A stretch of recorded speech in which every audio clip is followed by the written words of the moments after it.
What's up everyone, how are you all? Today we are back with another blazing Naruto story.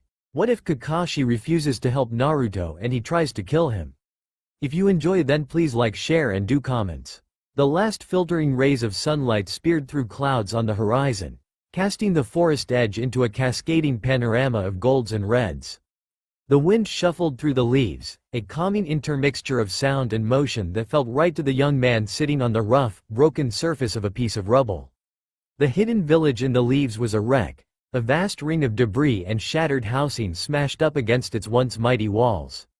Only the outer estates, Uchiha, Hyuga, Senju, and some of the outlying industrial facilities were intact. The rebuilding had been going on for almost 2 weeks now, aided by returning shinobi and Yamato-sensei's incredible Mokuton wood crafting, but progress was slow.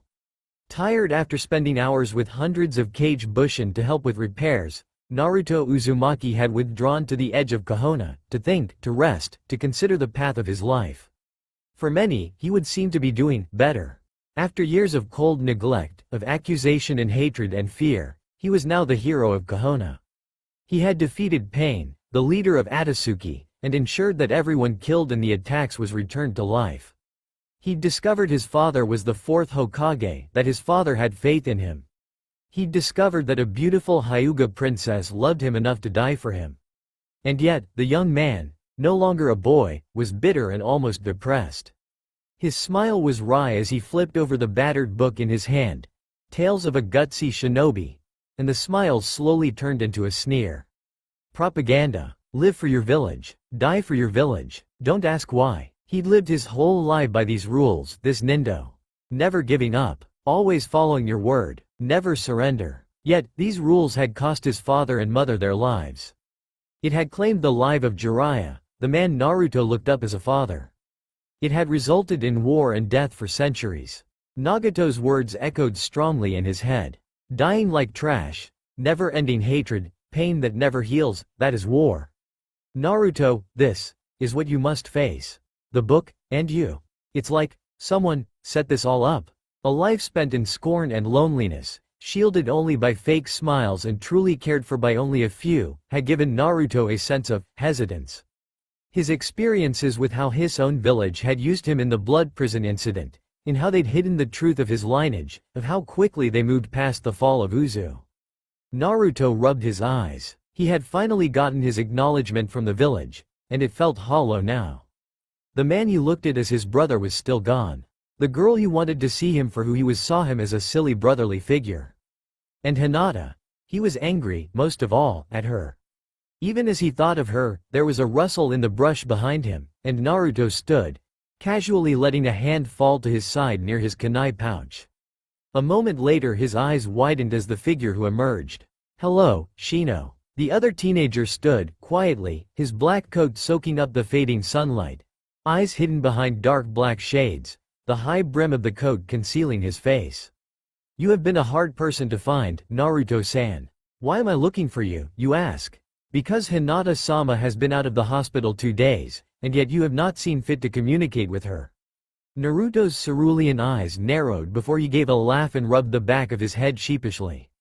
Anyo, well, I've been busy helping out Yamato-sensei with my Kage Bushin. And doing D ranks for Ba-chan too. Shino gave an exasperated sigh, the most emotional sound Naruto had ever heard from the pale Aburame. Please, Naruto-san, I do not have time for your facade of well-meaning bumbling. My insects can smell actual pheromones and electrical fields. You are not capable of fooling me the way you have my peers. You are angry. I wish to know why. Naruto's face went suddenly, terrifyingly blank. Why should I tell you? You've never been concerned before. You've never cared to ask before. You wouldn't be asking now if it weren't for Hinata. Shino paused before nodding. I acknowledge that. That does not invalidate my question or my intent to determine an answer, but to accede to your request. I wish to know because Hinata-sama is distraught at your lack of response. He paused. More than a few people saw her bravery in attempting to stop Pain. They saw her struck down. Naruto said nothing, so Shino continued. I do not believe that you were blind to her feeling for you, Naruto-san, and so I ask again. Why have you not communicated with her? Naruto fixed Shino with a hard look.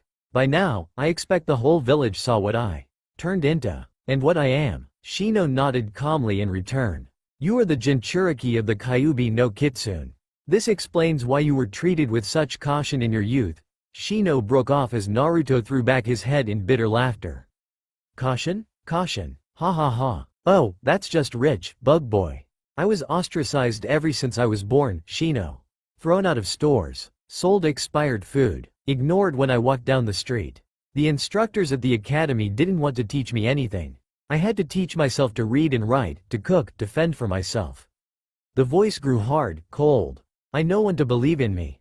My genin team? My teacher Kakashi taught me nothing but the basics of tree walking, and then complained with Jiraiya taught me new skills. I stopped Gaara, beat Neji, beat Kiba, and I wasn't promoted to Chunin. I fought as hard as I could to please this village and they did nothing. Shino stood unmoved. They have seen that they were wrong, surely. They now hail you as a hero. Naruto's voice grew flintier. Shino, am I really supposed to be grateful that, after defeating single-handedly a nin who handed the entire village their ass and getting everyone to come back to life, that they finally think I'm an actual human being and not a monster? Have I been promoted? Have I been offered training? No. I'm told to go slave away at repairing the village, and then, I suspect, they'll just try to lock me up somewhere. Naruto shook his head in disgust. As for Hinata, I was alone my whole life. Never hearing the words other people get, about people believing in them. Never being told I matter. Never knowing someone cared, or loved, or even thought about me. She claimed she watched me all these years, and I knew that. She claimed she loved me. Yet she was perfectly content to just watch me and take some kind of sick inspiration from watch me struggle and not even be decent enough to tell me what she felt. Naruto spat. As cruel as Sakura-chan can be, as blind as she can be, at least I know she actually cares about me and told me the truth about how she felt. As heartless as Sasuke was, I know now that he was willing to give up a very important power by leaving me alive when we last met, rather than kill his friend. Hinata is worse than a coward. She's willing to let me suffer and think I'm alone while proclaiming she loves me. Shino said nothing for a long moment.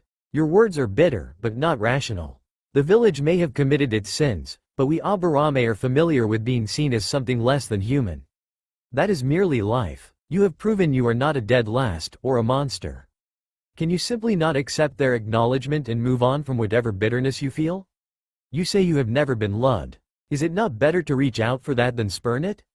Naruto shook his head. I learned something in my battle with pain that, maybe, I was better off not knowing. If I'd never figured it out, I'd probably be happy with how things turned out. But I'm not a pawn for fate, just like I told Neji. Naruto glanced up at the bug user. If Hinata wants me to talk to her, she needs to have enough fucking spine to actually come to me face to face. People I thought I could trust and admire have lied to me all my life, hidden things from me all my life, and their excuses are shit. Pain had some twisted ideals about killing and suffering, but he had one thing right. We're never going to find peace when the entire fabric of society is built around ninja villages and killing and warfare.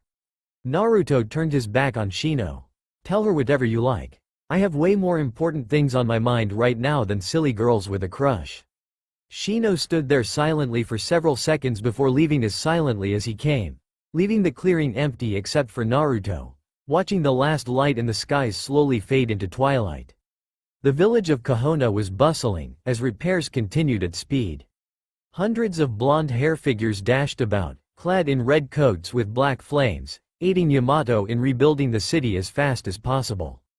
After only 3 weeks, the temporary hospital was complete, as well as the market, over 3,000 units of temporary housing, 5 warehouses, and a smaller, shorter tower that served as the Hokage's office. In said office, seated on a comfortable chair sipping green tea, was the temporary Hokage, Shimura Danzo. And sitting before him, hands on knees, was one Uzumaki Naruto. The office was almost constrictedly small, barely 10 feet across and perhaps 20 wide.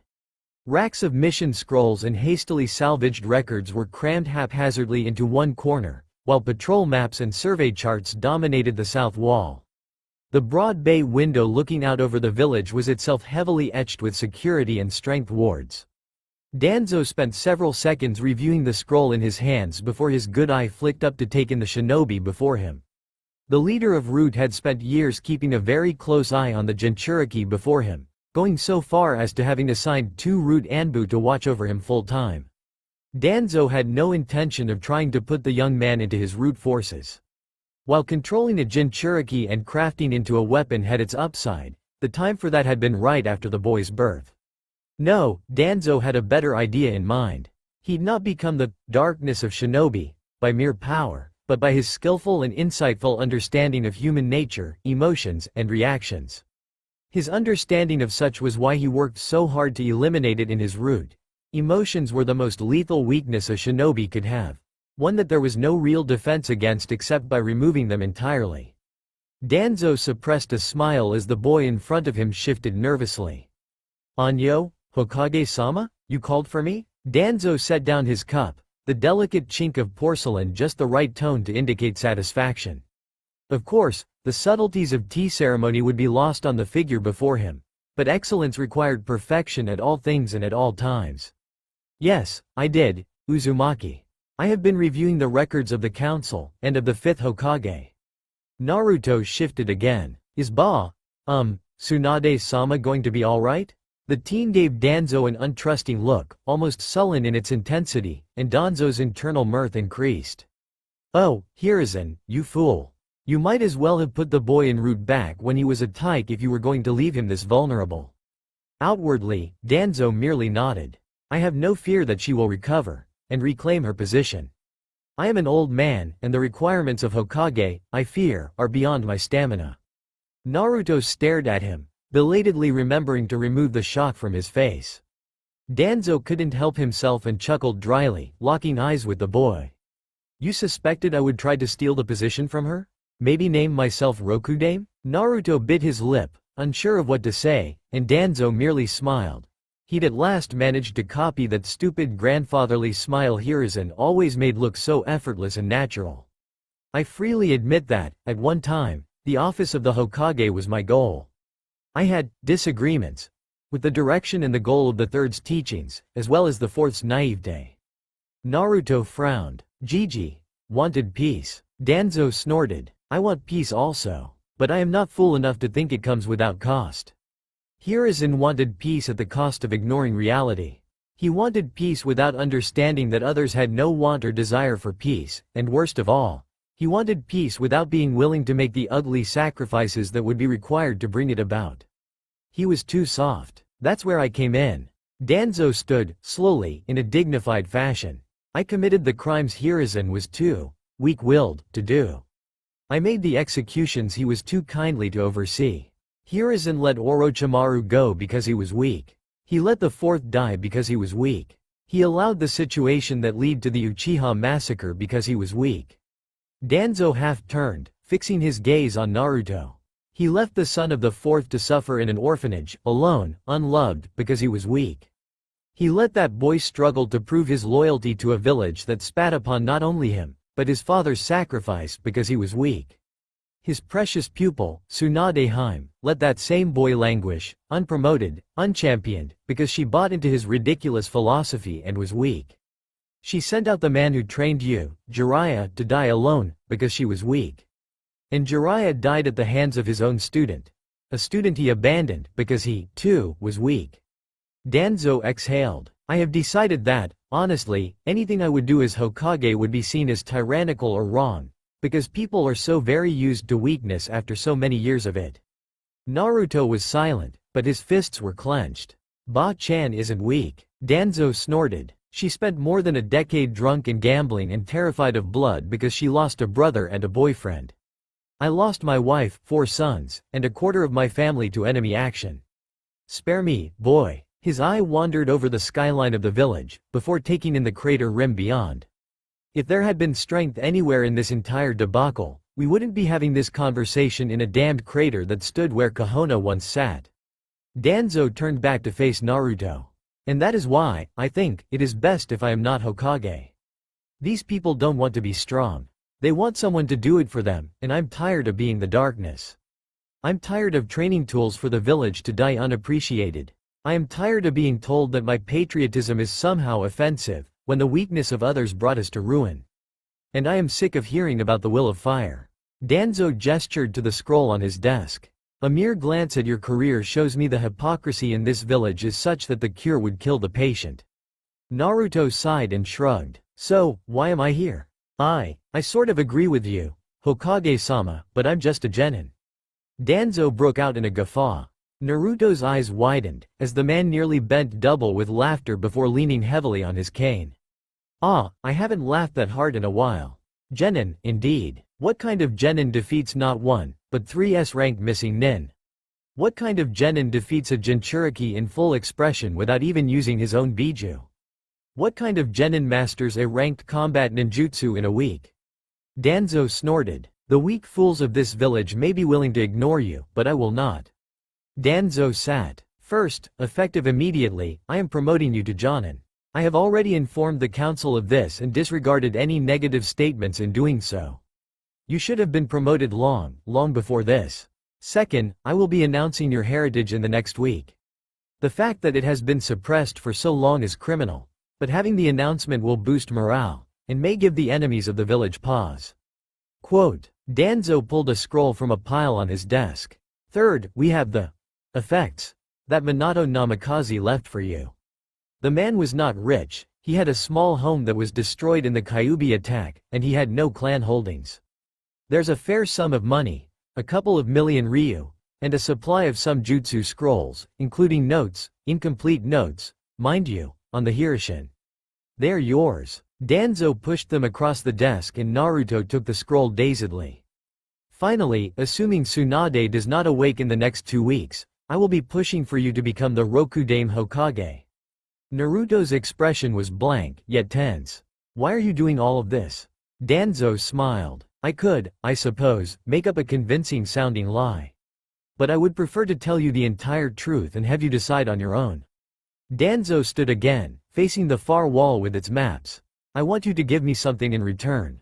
A reactivation of a program known as Root. A program that creates Anbu-level ninjas, answerable to me, to perform otherwise illegal black ops.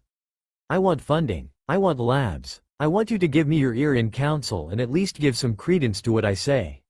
And I want you to give the same courtesy to my successor. Danzo smiled. I have made preparations for a day where I could be the Hokage. Only to realize, bitterly, that when the day comes, the majority of the ninja corps is poisoned against me, thinking me an unfeeling warmonger. Hiruzen outfoxed me in that regard. I could take the reins, and even, using what I know and what I can, convince people to side with me, but I cannot and will not risk civil war in Konoha. Danzo faced Naruto again. You, on the other hand? You were already popular, you just saved the village, you were clearly in the favor of 2 of the Sannin, and once your heritage is announced, the entire council will wet themselves trying to curry favor with you. Danzo nodded, as if to himself. And yet, I suspect you are not weak. Naruto looked up, and Danzo's expression became grim. You've been told of the will of fire and of how Konoha's teamwork is its strength, and you've seen the lie of that statement, no? Of how the village doesn't discriminate against those with Kekkei Genkei, yet discriminates against you for being the jailer for the Kyuubi. Naruto's expression darkened, and Danzo smiled internally as he continued. Hiruzen did what he could, I suppose, for you. But it wasn't very much, was it?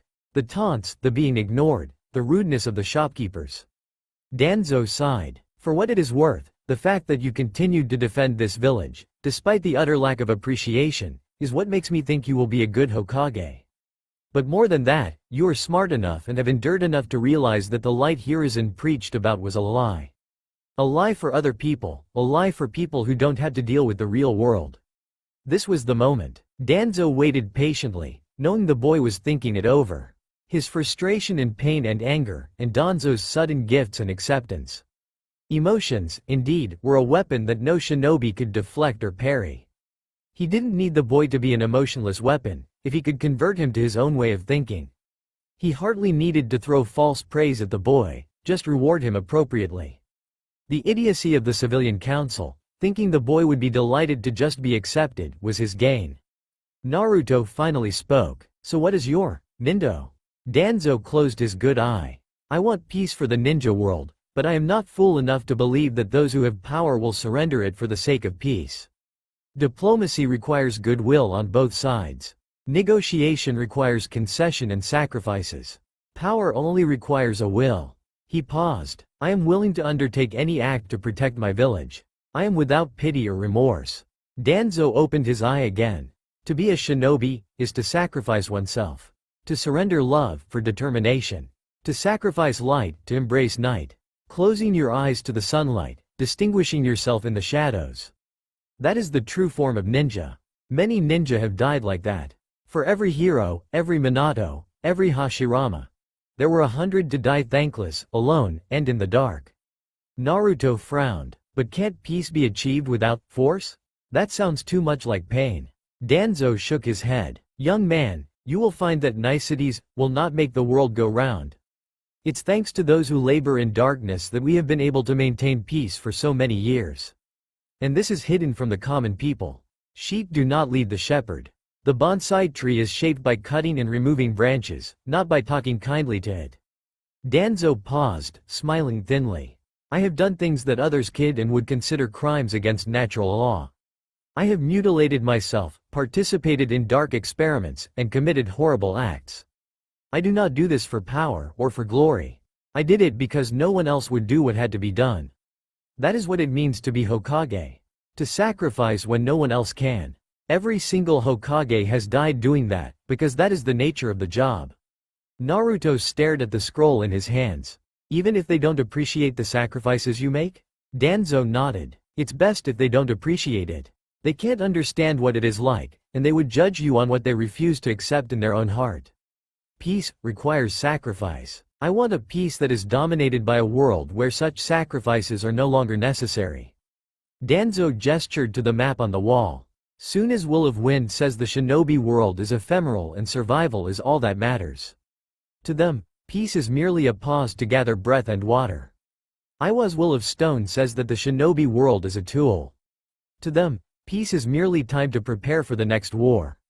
Kiri's Will of Water implies that the shinobi world is illusion, that peace itself is a lie and that power and deception are all that stop us from becoming bloody lunatics. Kumo's Will of Lightning is nothing more than bloody-handed fascism, the bold statement that dominance and power is correct and that might makes right. Danzo tapped his cane sharply against the floor. Only Kahona says that love is the key to peace. That our role is to usher in and protect the next generation, and that our lives are sacrificed to protect. That is why I will do any act, kill, murder, assassinate, poison, and uproot. I will gladly be the shadow, so that others may live in the light. Danzo closed his good eye again, smiling faintly. That is the essence of shinobi. We are tools, but we are tools to be used for the betterment of our village.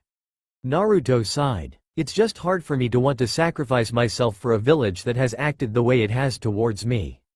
I appreciate what you've decided to do. He broke off as Danzo raised his good hand. Naruto, I gave you the promotion and told you my plans because those things should have been done long ago. Letting you go through your life never knowing your parents, your heritage, your roots, was cruel, even to my way of thinking. It saved us nothing, and wounded you for life. I cannot make up for the village's stupidity or the blindness of its leaders. I can try to move you onto a path where one day you can show them how wrong they were. A path your father would have approved of. And a path without the simpering weakness of the third that led to this mess in the first place. Danzo sighed. If I had been Hokage, Orochimaru never would have escaped or gone rogue in the first place. The Sannin would have stayed in the village. There would be no pain to destroy it, and you never would have had to endure the pain you have encountered. I can't fix that. I can try to make you see what can be so that you can prevent anyone else from suffering as you have suffered. Naruto nodded, his expression one of confusion. Danzo thought back to his memories of Hiruzen, and laughed inside as he placed his hand on Naruto's shoulder, smiling Hiruzen's gentle smile. I am proud of you, Namikaze Uzumaki Naruto. You are indeed your father's son. And the almost broken look of gratitude and emotion in the boy's eyes was the victory Danzo was looking for. Hinata sat on the edge of her bed, gazing out of her window at the twinkling stars in the night sky. Alone, she was still recovering from the horrific injuries inflicted on her by Pain's Tendo path. Being slammed around had fractured many of the bones in her body, and it was a miracle she survived being stabbed and nearly drowned in the aftermath of her abortive attempt to rescue Naruto. Even now, discharged from the hospital, her body felt weak, soft, broken. Much like her spirits. Much like Kahona itself, she supposed. Shino-kun, always so stoic and careful, had tried to lessen the blow of the words, but Hinata knew what they would be, and was hardly surprised at them. Kiba-kun was angry, of course, but his anger had an almost guilty undercurrent to it. A reluctance to do or say much of anything. But, of course, she understood that. Kiba's little crush on her was almost as hopeless as hers was on Naruto. Hinata reached over to the dresser and took her comb, drawing it through her smooth locks, a calming ritual. She had vague, faint, warm memories of her mother combing her hair, the gentle, loving sound of her voice. Sometimes, that was the only warmth and love in her entire life. Her father's icy demeanor she understood. She had only to glance at portrait of her mother to see why it was hard for him to even look at her sometimes, as she looked almost exactly like her mother. His heart was already broken by the death of his twin, and the death of his wife was simply too much for a man who never really understood his emotions anyway. Her sister's anger and frustration she understood, too. Hanabi was jealous of Hinata, because people liked Hinata. People called her gentle and elegant. Hanabi was little more than anger and resentment in a tiny package, pushing everyone around her away because she held herself above them and yet desperately lonely at the same time. Worst of all, Hanabi knew Hinata was the stronger. Hinata simply refused to hurt her sister, and that was the only reason she lost at all. If there was any doubt of that, facing down a S-rank criminal who just wrecked the village and managing to land a hit on him dismissed such doubt. Hinata understood many things people didn't think she did. She had understood Neji Nisan's anger and frustration. She understood Shino's fear of emotion. She understood why Ino pretended to be shallow, secretly hurt more than she'd ever admit that Shikamaru had started dating some other girl from Sand. She understood Choji's good-natured acceptance of whatever would come, his fear that he wasn't really as strong as his father. She understood, most of all, Naruto's pain. Shino's relayed words had hurt. He wishes you to find the strength to come to him on your own, or to find another path for yourself. He is very bitter at people only appreciating him at this time and not before. Oh, she understood. She cried to herself after hearing them, knowing that she deserved it. Because in its own way, what Naruto-kun said was the truth. She'd seen him struggle. She'd been rescued by him, inspired by him, motivated by him, acknowledged by him. And what had she done for him in return? Nothing. She'd drawn inspiration from him, and never let him know how much he meant to her. She'd followed him, seen him ignored, rejected, and lonely, and instead of reaching out to him, had let her own fears of rejection and meekness keep her away. She'd seen him hopelessly chasing after Sakura because at least she, at times, showed him some level of affection. And instead of letting him see her like that, she let her nervousness make her silent.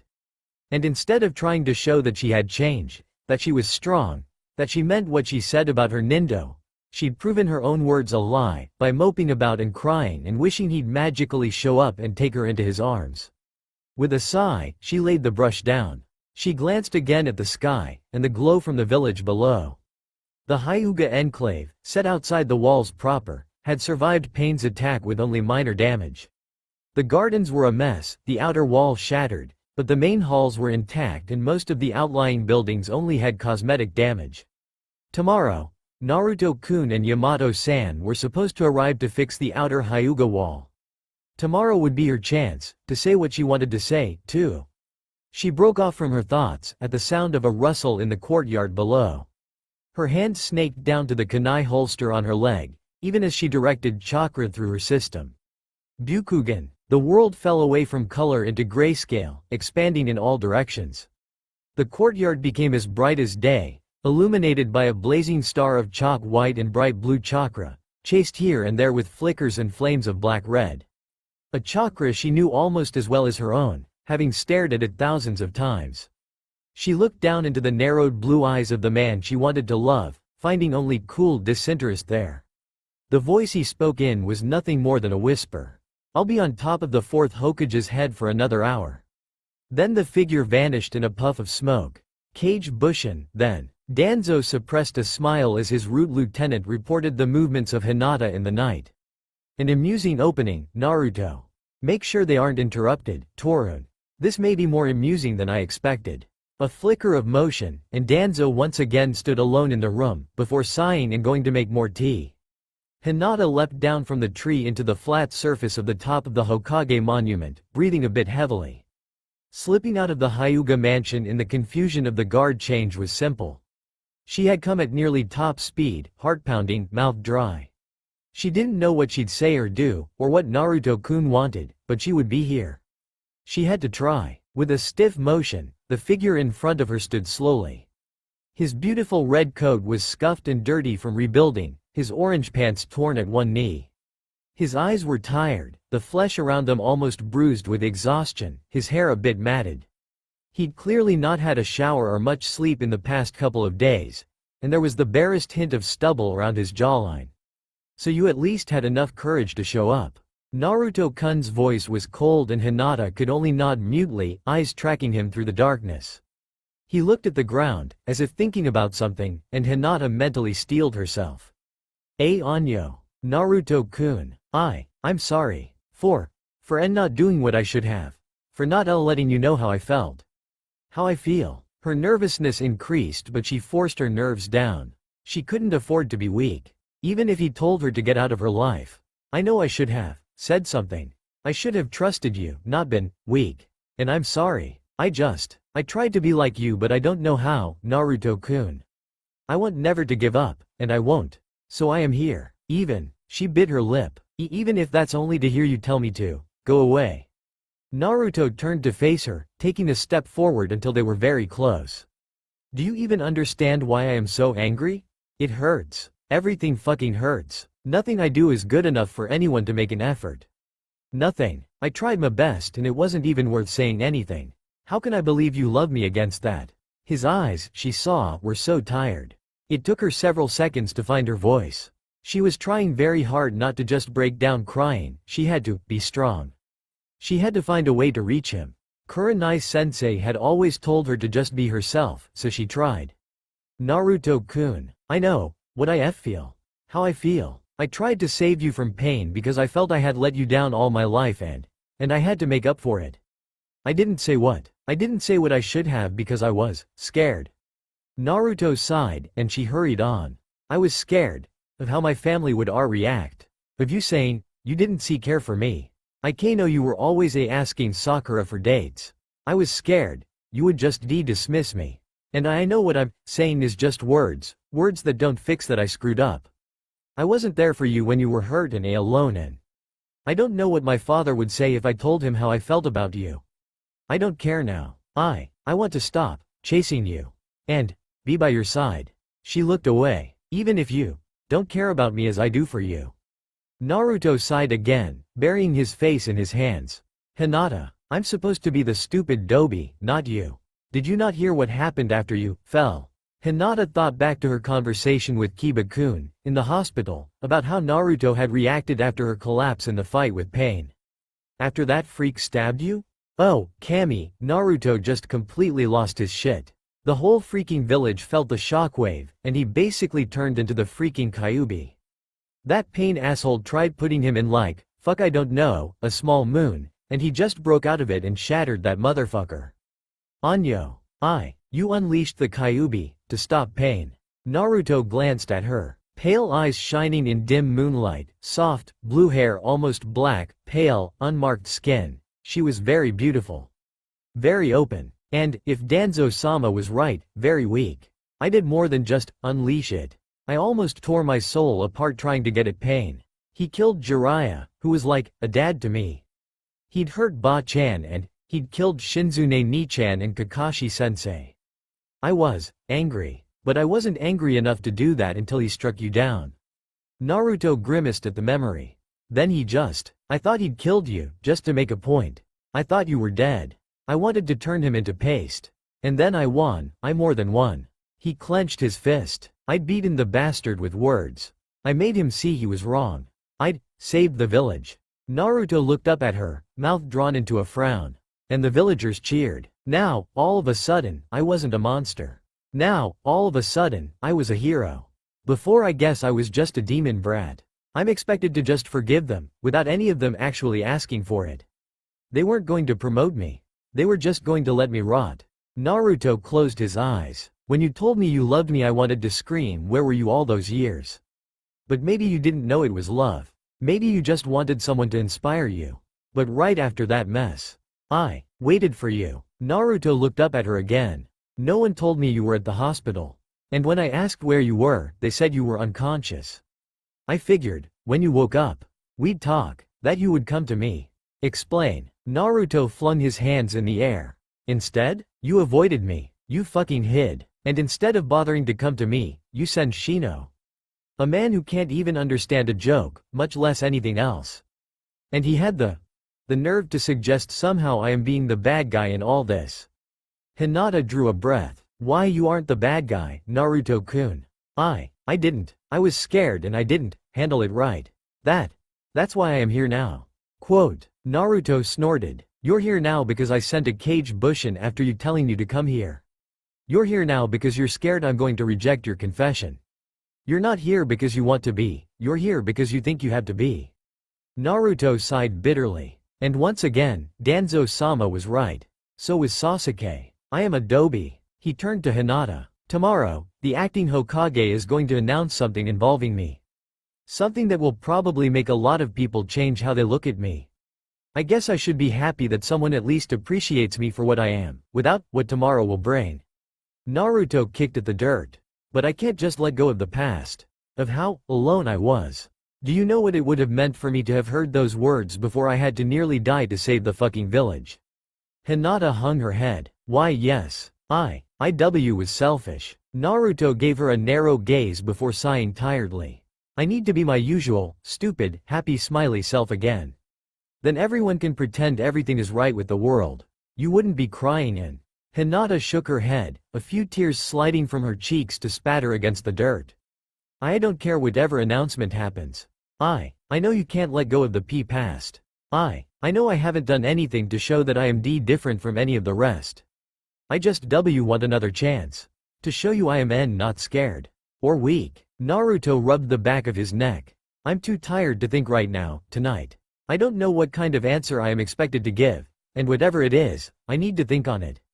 I'll talk to you tomorrow and think about it. He turned to leave and then paused. You're still the same. Gloomy, timid, always terrified and basically completely weird. Hinata bit her lip, letting more tears fall down her face. And as Naruto walked away, he spoke one final time. I still sort of like people like you, Hinata-chan. She looked up, eyes wide, but he was gone. Only the sound of the wind over the grass and dirt atop the monument and the light from the stars above to keep her company. A tiny little smile broke out across her face as she turned for her own home, a warmth in her heart. He called me Hinata-chan again. Shino was unsure of how to process the events of the day. As an Aburame, he prized logic, calm, and order above almost everything else. It wasn't that he, or any other Aburame was emotionless, far from it. Shino could understand the bitterness behind Naruto's frustration. In the founding of the village, the Aburame clan had aided and defended Kohona many times, turning away other insect-using clans, foiling spies, aiding in food production and research, but it wasn't until the reign of the third Hokage that they were finally granted full clan status, despite their many contributions. People feared what they didn't understand, and the clan fell into that category with ease. Many clan members felt affronted that the clan was given its status with no fanfare or celebration.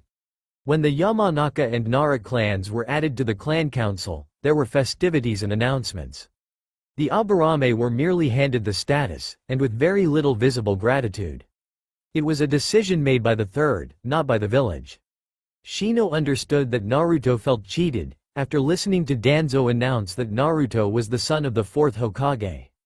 He understood that Naruto felt as if his entire life had consisted of suffering that was not only unnecessary but also cruelly ironic. Shino, however, much like his clan, would have assumed that it was better to be accepted and loved than scorned and hated, even if it came later in life than it should. To turn away from such acceptance when it was offered seemed childish. And that, really, was why Shino feared emotions. They made you turn away from what was logical and rational towards some other path. One measured in whim and irrationality. The hive didn't have emotions. It couldn't cater to the wishes or needs of the individual. It had to preserve and protect the entirety of the hive, or all would fall. Shino extended a finger, reclaiming the Kikachu he'd had attached to Hinata since he'd relayed Naruto's words to her, and considered his next move. While he feared emotions, he still felt them. While he tried to be as logical and objective as he could, he wasn't able to simply dismiss how people treated him. Hinata was the only person who reacted to him without fear, who accepted him for what he was, insects and all. She was the one who gave him healing cream when he was hurt, kind words of encouragement when he was slightly depressed. Kiba, with his brashness and alpha male mentality, was fond of Hinata, but too caught up in his own views to see how badly the girl was hurting. Shino was not, and he found himself becoming uncharacteristically angry at Naruto. Logic, he found, didn't help him with that feeling or the almost uncontrollable desire to try and reason with Hinata to turn her gaze and attention somewhere else. Naruto, for some reason, had decided that he was angry with the village. Maybe it was the fact that he was the fourth son and had been treated like a leper for years. Maybe it was a lack of recognition or acceptance, as he had stated. Shino didn't have enough data to formulate a good model of the Jinchuriki's thought process, and didn't feel like making the effort if it was unlikely to yield a change in behavior. However, he knew enough to understand how anger could be a reaction to the revelations that had been announced today. Shino wasn't blind, he'd seen how the village had isolated Naruto. Despite his own feelings, and what logic told him, Shino could grasp, however alien, the idea of rejecting acceptance by a village that scorned him for so many years. Naruto had always loudly proclaimed he would be the Hokage and get everyone to acknowledge him, and in the aftermath of doing just that, perhaps he had discovered that it wasn't that big a reward. Shino wasn't angry about that. Shino was angry that Naruto had someone who loved him unconditionally, who wanted to be with him, and spat on it. Shino adjusted his sunglasses as he walked towards the Hyuga estate. He knew, given the long ancestry and focus on purity and excellence the Hyuga maintained, that for Hinata to simply state she was interested in the village Jinchuriki would have been unwelcome. While many of her close friends knew of her crush on Naruto, and probably some of the main and branch house as well, as long as it wasn't reciprocated, and as long as Hinata had not made any real actions, it was probably dismissed as nothing more than a childhood crush. Naruto had no real understanding of the village's politics, of the dance and games of the council and the clans. If Hinata had openly displayed her affection, Shino had no doubt she'd have been branded with the clan's curse seal and shuffled off somewhere to not embarrass the clan. Hinata couldn't do that, not with her hopes and dreams to change the way the Hyuga main and branch families interacted. But Naruto didn't try to see that. Didn't try to see Hinata had been discouraged and beaten down her entire life. Didn't care that she had literally no one in her life to support her and be there to listen to her aside from Kurenai and Shino. He just threw it back in her face because he was upset. Shino found himself wishing he was the one Hinata looked at like that, and the thought shocked him. He didn't see her in that light, not really, but then again, she was the only female that didn't look at him with faint unease and disgust. He didn't think he was falling in love with Hinata. But he wished, maybe, that he could. He would at least have made an attempt to soothe her emotions, to let her know she was wanted. To simply hurl away the affection of a girl already isolated and rejected, to ignore the parallels between her situation and his. Naruto was an idiot. Shino's bugs buzzed in agitation, and he focused himself to calm them, sending out soothing paths of chakra through his body. There was nothing left for him to do now, though. He wouldn't be petty enough to try to talk Hinata out of her feelings, not when she was hurting. He would simply listen, and offer what little advice and logical thought he could that might make her feel better. He didn't know if that would help or not. He felt helpless and sad. He didn't like emotions. They just made everything, as Shikamaru would put it, troublesome. Sakura Haruno sighed as she filled out yet more paperwork regarding the new blood bank being set up in the temporary hospital. The tiny office she worked in was cramped and hot. The brush she was using was worn out and the chair she sat on was uncomfortable. With a last sigh of disgust, she sat the brush down on top of the report, standing slowly to stretch her back, pushing back pink hair from her face. She rubbed her eyes a moment later, leaving the door open, and wandering down the hall and outside of the makeshift medical administrative building. She took in the sight of the rebuilding going on around her. Rather than try to fill in the crater, the rebuilding teams had incorporated the blast features into the redesign of the city. The inner crater, nearly half a mile across, now housed the most important buildings: the Hokage Tower, the Anbu Center, the Shinobi Archives, and the Council Chambers. The outer crater, taking up all the space until about 1,000 feet from the walls, was given over to the newly rebuilt civilian sector, the hospital, and a few industrial buildings. What remained of outer Kahona inside the walls was being renovated to serve as the housing and facilities for ninja. In a future invasion, enemies would have to fight their way past the ninja sectors surrounding the vulnerable civilians, rather than the other way around. The rebuilding had been sped up enormously by 3 factors. Yamato-sensei's incredible Mokuton abilities could build a small house in a minute, and larger houses in a few minutes. Naruto's hordes of cage bushin followed up with wiring, concrete, and fittings, trailed by a pack of carpenters and electricians. Given that Naruto learned most of what his cage bushin experienced, in a couple of weeks he ended up knowing more about construction and building than most masters. Finally, Tsunade-sama's slug summons acted as living wheelbarrows and conveyors, thousands of them working tirelessly to haul away rubble or bring up new supplies. Without all 3, the village would still be ruined. Sakura knew, however, that Naruto wasn't happy. She knew Naruto better than anyone, having gone through so much with him by her side, certainly more than that horrid little Hyuga bitch. She knew how hard Naruto tried, how much he hid his pain and loneliness, how much he wished he could just be appreciated for what he was. That was why, after the announcement of his actual heritage and his promotion, she ran up and hugged him, then slugged him into the ground. "Naruto baka, now you outrank me," she'd laughed as he rubbed his head and glared up at her with his usual cry of, "Sakura-chan." But she'd also seen the gratitude in his eyes. Sakura was sure most people thought she was cruel to Naruto. He clearly had a crush on her, always asking her out. He'd risked his life countless times for her, even when she hadn't shown any appreciation of it at all. He'd nearly gotten killed trying to bring back her Sasuke-kun, and almost died yet again when they kept chasing him. For all that, Sakura was the one person Naruto felt really, truly accepted him. When he told her that he was the Jinchuriki of the Kyuubi, after seeing the red chakra he'd shown on the wave mission, she'd hit him for not telling him sooner and told him he was still a baka. She'd never accepted his dates, but made sure to go to Ichiraku's ramen with him at least once a week. She'd turned down his love, but she knew his problems in dealing with the village and made sure to buy and bring him fresh groceries when she could. She'd never ignored his achievements. When she'd been saved from Gaara by him, and Sasuke had told her the truth, she'd even given him a single, chaste kiss on the cheek. She couldn't love him as a boyfriend because she loved him as a brother. She knew that hurt him, and she knew that there wasn't much she could do about it. And honestly, maybe, it was better that way. The nerve of that little white-eyed tramp. Sakura was still angry, thinking back to the discussion she'd had with her Naruto-kun just the day before. He'd told her of Shino, of what he'd said, of what Hinata had said in the fight against Pain, and how she reacted the day he finally forced her to talk. Stupid, selfish whorelet, as if that bitch knew anything about suffering. She'd seen Naruto suffering, watched him have to pick through garbage for tools, and had done nothing. She'd seen him crying all alone, rejected by almost everyone around him, and she'd just gone on her merry way, using him for inspiration. And had the nerve, the kami be damned nerve, to send out that bug weirdo to try to guilt-trip Naruto? It made the pink-haired medic want to scream. Why was the only other person beside her who could see the real Naruto a moron? She smashed her fist into a nearby tree, making the trunk crack alarmingly and sending down a shower of tumbling, spinning leaves.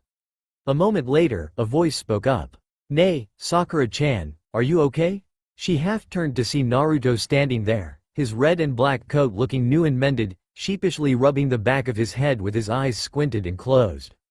"Anyo, I mean, the tree didn't mean it, whatever it said to piss you off."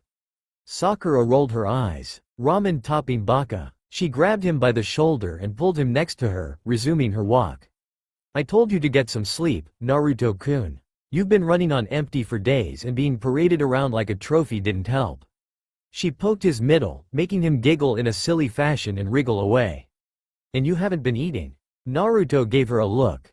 "But Sakura-chan, Ichiraku's is still under repair." "Naruto moron, you can eat more than ramen." She slammed her fist into his head, sending him bouncing off the ground and landing face down. "So, cold, Sakura-chan." With a grin and a flash of motion he was up again, not even showing a bruise, babbling away about the new apartment Danzo-sama had given him, how big it was and how it had real hot water, and a hot tub, and… Sakura nearly choked. A hot tub? When did he find that, much less get it installed? Naruto shrugged. Nay, I don't know?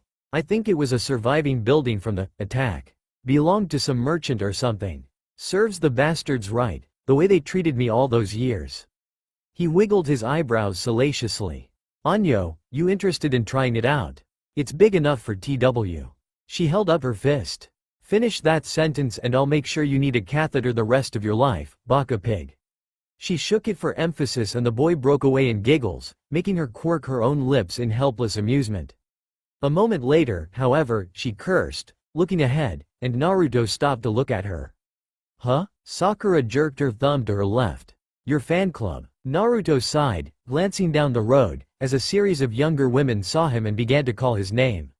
With a smirk, Sakura stood in front of him, glaring at them, making a fist. Get lost, she bitches. He's not interested in you. Maybe if you'd shown up before they named him the fourth son he'd have paid you any mind, gold-digging sluts. She glared harder, and the small knot of girls ran off, leaving them alone on the road. Naruto gave a dry chuckle. Jealous, Sakura-chan? You already know I'm all yours whenever you want to. He folded up from a punch to the stomach. Pervert Baka, shut up. She paused, then sighed and pitched her voice more seriously. We need to talk, Naruto. He stood up, rubbing his stomach, and sighed.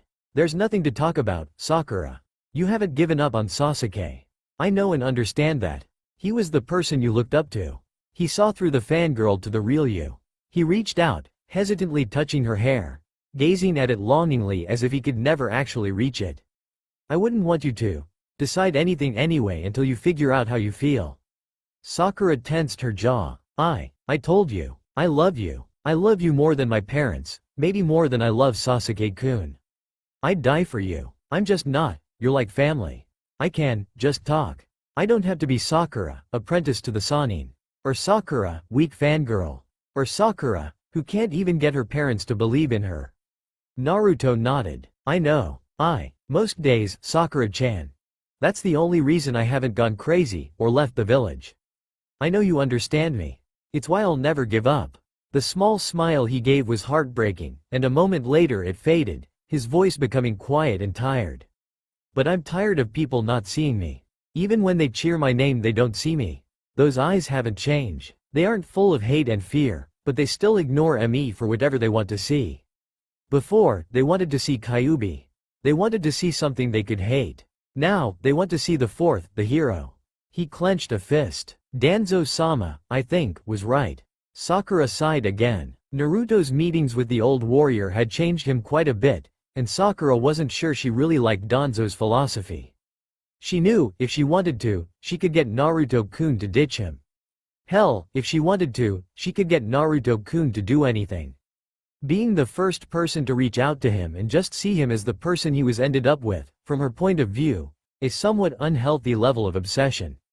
But for all that, he was worth it. She felt safe with him nearby, like nothing could hurt her or touch her.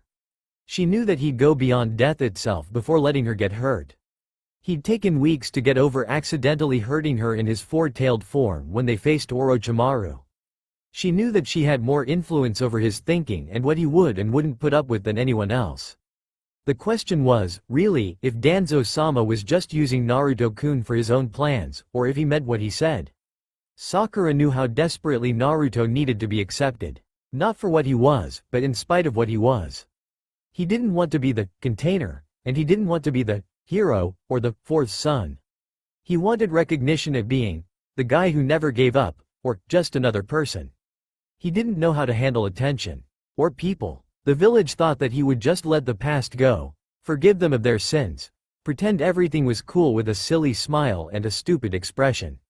But Sakura knew that he couldn't do that until and unless the village, the people, everyone who looked at him with those eyes, realized that what they did was not just wrong but that they had to make a real effort to show them they had changed.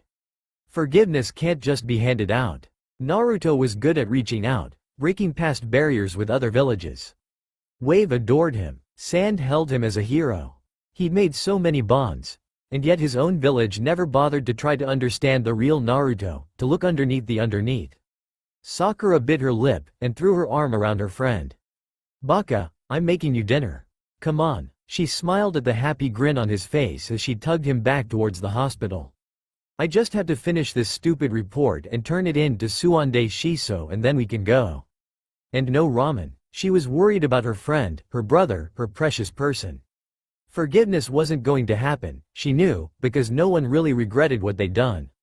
Not the village. Not the Hokages. Not the ninja. Not Kakashi-sensei, too blinded by his past to see how badly he'd hurt Naruto. Certainly not that stupid stuttering failure of a Hyuga. So selfish about her own problems she didn't even see the person she claimed to love suffering malnutrition and depression. No, forgiveness required regrets. And she wasn't sure she even wanted to be in this stupid village anymore. Her parents, drunk and arguing, wishing she'd marry a rich merchant. Her teacher, caring so much and still so blind as to Naruto's needs. Her missing love, who'd abandoned her for power and revenge and then didn't even care at her sacrifices and how she'd worked to become stronger. She didn't have the heart to tell Naruto that she didn't love Sasuke-kun anymore. She didn't know if she could love anyone that would make her act so much of a fool, and hurt her like that. She'd rather just turn down Naruto's dates and drag him home to feed him, to hit him and then hug him, to cheer him up when he was broken and give him something to fight for. After all the pain she'd caused, that was the least she could do, because she regretted how she'd acted fully. And that's why he had forgiven her. There is a difference, young Naruto-kun, between power and strength. The young confuse the two as being interchangeable. Those who survive past youth make the equally bad mistake of assuming that if you have strength, then you have power. This is why there are so very few old ninjas in our world. The Hokage's office, makeshift as it was, seemed to almost hold a calming, quiet influence at night, as if the world was holding its breath. Naruto didn't know why it was. Perhaps Danzo-sama was just that serene, or perhaps it was because Naruto himself felt he could relax in his presence. Whatever it was, the tension and muted resentment he often felt in the village itself was gone here. Naruto came every night, from just after sundown for an hour or two, to sit and talk with the old man. It was a different relationship than he'd had with the third. Danzo was not very emotional. He was cautious and careful, elegant and stern.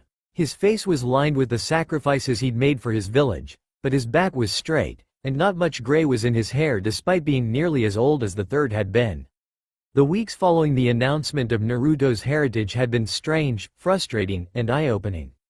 Before he'd known who his father was, or that many powerful figures in the village, many of who would have claimed to be the fourth's friends, had done nothing to ease his life, Naruto probably would have been ecstatic to be the center of attention and to have fangirls. He'd striven his whole life, after all, to gain recognition, acknowledgement, attention. Everything from his loud voice to his orange jumpsuit to wanting to learn flashy jutsu spoke to that. But now, knowing that he'd been cheated out of his birthright his entire life, and that the resentment and hatred of the village could have been muted, it was hard to simply accept it all. Especially when, after listening to Danzo-sama, he realized it was all so very shallow. Danzo had let him attend a meeting of the council, disguised as one of Danzo's Enbu bodyguards. His chakra cloaked behind a funny-looking seal on the heavy cloak Danzo had given him as part of the outfit. Listening to the village elders, civilians, and clan heads had made him feel physically ill. The elders, the old teammates of the third, had been dubious about Naruto from his birth, and strongly disagreed with Danzo's decision to let the boy know of his heritage. When Danzo had calmly pointed out that a seal function within the array that held back the Kyuubi had been what had alerted Naruto, their first response was to have a Hyuga seal master examine the rest of the seal to see if there were any more gifts left behind. Homura had then suggested it would be simpler to have a Yamanaka go in and seal the boy's memories away so he wouldn't know his father. When Danzo politely inquired why such a thing should be done, the answer was unequivocal. Danzo, the boy is unstable because he's a Jinchuriki. They all are. The moment that boy was sealed with the Kyuubi he ceased to be Minato's son, and became a sacrifice for the village. I've never agreed with the entire concept of such weapons, and now the entire village is wrecked because of us having one. Having him linked to the fourth will only stir up trouble with Iwa.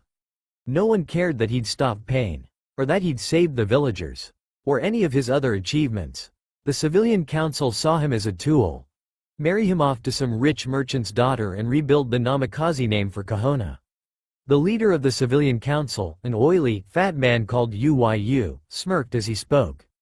The elder's viewpoint is sadly shallow. The boy is powerful, but he's still a boy. If he's unstable, then he can be stabilized. Clearly, he can stop threats that approach us. Yue is not going to be a problem if he can blow up that pierced pain creature. Marry the boy off, put him in some kind of ceremonial role, assign lots of Anbu to watch him and keep him happy and docile. He's too stupid and immature to see it, and then we have a powerful weapon that is tied to the civilian population of the Leaf, one he will naturally want to defend. The clans, on the other hand, were bitterly divided. The Nara clan thought that announcing his birthright was unwise because it would make him question his place in the village. The Akamichi and Inazuka clans both implied the boy was dangerous. Not that he was the Kyuubi, but that he could become mentally unstable and lose control. The Yamanaka clan was the only one that spoke up in favor of Naruto. Naruto was gratified to learn that at least one of his father's old friends was upset. Iniachi Yamanaka sent a cold glare down the table towards Shikaku Nara and spoke in an equally icy tone. This is almost impossible to bear. My friend, Minato, sacrificed his very life, the life of his wife, and the future of his only son, for this village. Which proceeded to hide his very heritage, brutalize, and ignore him. The boy has been performing far above standards for years. He stopped the Sand Jinchuriki, has defeated 3 members of Atasuki, and is the main reason we even have relations with Wave, Demon, Spring, and Waterfall countries. He saved literally all of our lives just a few weeks ago. The blonde man sighed. And yet no one actually has any faith in him? The elder Homura shrugged. You are still young, Inochi-san. We have seen how Jinchuriki end up. They inevitably go out of control. It may be years, but it is a certainty. And regardless of his past performance, Inochi had made a slashing gesture with his hand. The only reason the boy wasn't killed is my clan had spread rumors he was related to us and that we'd retaliate, violently, if he was harmed in any way. Not a single clan or ninja stood up to adopt the boy except us, and we were denied, saying it would be undue influence and a danger. I have had enough of this farce, fellow counselors. The boy is Minato's son. You can't hide it much longer. If he lets his hair grow, he's going to look exactly like him anyway. If it had not been your stupidity and bigotry regarding his moth. Danzo had tried to stop the conversation, but it was too late. And Naruto learned another horrible truth. His mother, Kushina Uzumaki, had been the previous Jinchuriki of the 9 Tails. The village, with the exception of a very few, had not known, but when Minato wanted to marry, the council had blocked the request. They didn't trust Kushina, and more than one clan had wanted the talented Hokage to instead marry into their clan. When Kushina had given birth, at the time the seal was its weakest, the Hokage had tried to get extra protection for his wife, and the council had denied such. As a result, when the mysterious masked figure had attacked, there'd only been a couple of Anbu and the third's wife alongside Minato to protect her. If she'd had proper protection, instead of a shack in the woods, the Kyuubi might not have been unleashed. He'd have had a family. His rage had boiled for days after witnessing that meeting. Danzo had called him into his office to explain more fully, and smiled wryly when Naruto had angrily asked him why he hadn't done anything to help. Power, Naruto, is its own tool. We are commonly told the Hokage is the most powerful ninja in the village, but that's never been the case. He or she is merely the strongest. Tsunade Hime is much stronger than almost everyone in the village. But she still has debts hanging over her head. She still has a past many dislike. She still has a lack of skill in dealing with mercantile and economic matters. Those are weaknesses and limit her real power. Danzo poured tea calmly, with his good arm, the motions practiced, fluid, and calm. It's easy, young Naruto, to assume that a strong person can get what they want. You will find, however, that strength is not power. It is merely strength. Unless you are willing to rely on physical coercion to achieve your goals and wishes, such strength only makes people jealous and incooperative. He poured a second cup, a wry smile on his aged features. The third, Hiruzen, believed that power flowed from mutual understanding, diplomacy, and trade. He felt that if the links between the great powers and the lesser villages were worth enough, diplomatically and economically, that this would form a barrier to future war. He concentrated his focus and influence on such things, eschewing raw strength for the strength of the treaty and the trade agreement. And Konoha's economy flourished in such things. Naruto took a sip of the tea, forcing himself to think and listen to the words. Anyo. So he focused on the externals of the village? Rather than pay attention to what went on inside or on making the ninja stronger. Danzo nodded, pleased. Exactly. Under him, the academy went from a military boot camp to little more than a civilian school with classes in basic, very basic, ninja techniques. Before, one was required to master tree and water walking, and at least 10 jutsu, and you could graduate as fast as you could learn. Teams were built and tried by fire and war. Washouts heavily retrained and used to stiffen the general ranks. Now, it's a joke. You graduate with nothing more in the way of skills than the Academy 3 and a taijutsu style so stiff it's useless. Danzo paused, savoring the vapor from his tea, before continuing. That is why the council acts as it does, because Hiruzen did not bother to restrain it. He was so focused on ending war through his ideals he didn't bother to pay attention to what was happening around him. And as a result, rather than actually address the problems you had, he made stopgap measures of little real value. Danzo paused again, before giving a small frown. I do not think it was out of malice. But he saw you as a game piece, I suspect, even if he did not want to admit it to himself. Every act he took, the apartment, letting no one adopt you, the stipend and eating with you at that ramen stand, even the choice of Hitaki as sensei, was designed to make you cling to him as a father figure. Naruto sighed, casting his eyes downwards, and Danzo smiled and sighed. Manipulating the boy was so easy it was amazing no one else bothered to figure out how to do so. Naruto-kun, I've done what I can to make amends for how you've been handled. You are Jonin, now. As you should be, with your accomplishments. You can apply to join the Anbu, if you wish, although I would not recommend it. Or you could petition to take up training a genin team. Naruto frowned. What about the Atotsuki? We need to do something about them before they come back. Danzo nodded. I had hoped Tsunadeheim would have awakened by now, but she is still in her coma. I have received a communication from the Land of Iron. The 5 great powers will meet in a Hokage summit in the next few weeks. I had hoped this news would not arrive, but Danzo laughed inside as he broke the news. Your former teammate, Uchiha Sasuke, has kidnapped the holder of the 8 tails from Kumo. Multiple witnesses indicate that he was wearing the robes of the Atotsuki. Naruto's eyes widened and he stammered. No, that can't be right. Sasuke would never. Danzo shook his head. Naruto. He gave a pained smile. I know how you feel. One of my teammates went missing in my youth, and ended up selling valuable intel information to Iwa that got several good ninjas killed. I didn't want to believe my friend would have done such a thing. I wanted to believe he was just confused. That I could bring him back. But when I faced him, he was no longer the person I knew in my youth, and I had to kill him. Complete fabrication. If any of Danzo's comrades had attempted such, he'd have slaughtered them in their sleep before they could even try. But the story gave him a rapport with Naruto, who looked at him with wounded eyes. He continued. The man in question, Kurabi, was the brother of the Raikage. The Raikage is very, very angry. Naruto snorted. What, that his weapon got stolen? Danzo shook his head. That his brother was abducted and is probably going to be killed. He didn't even use the word Jinchuriki in his missive. He is angry that his sibling has been taken and he has sworn to kill Sasuke.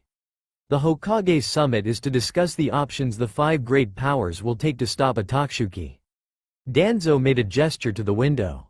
I must attend. And as such, I need someone to stay behind and protect the village. I need you to protect the village, protect Tsunadeheim. I am leaving you as the Hokage designate while I am gone, and damn what the Kusal says. He smiled even wider. Naruto hadn't known that he'd coached Homura and even Uyu on what to say in the meeting he'd seen. The truth was, the elders were not at all opposed to Naruto being Hokage, a young, inexperienced fool who'd need to rely on the council for political, economic and even moral advice, as opposed to the headstrong Tsunadeheim.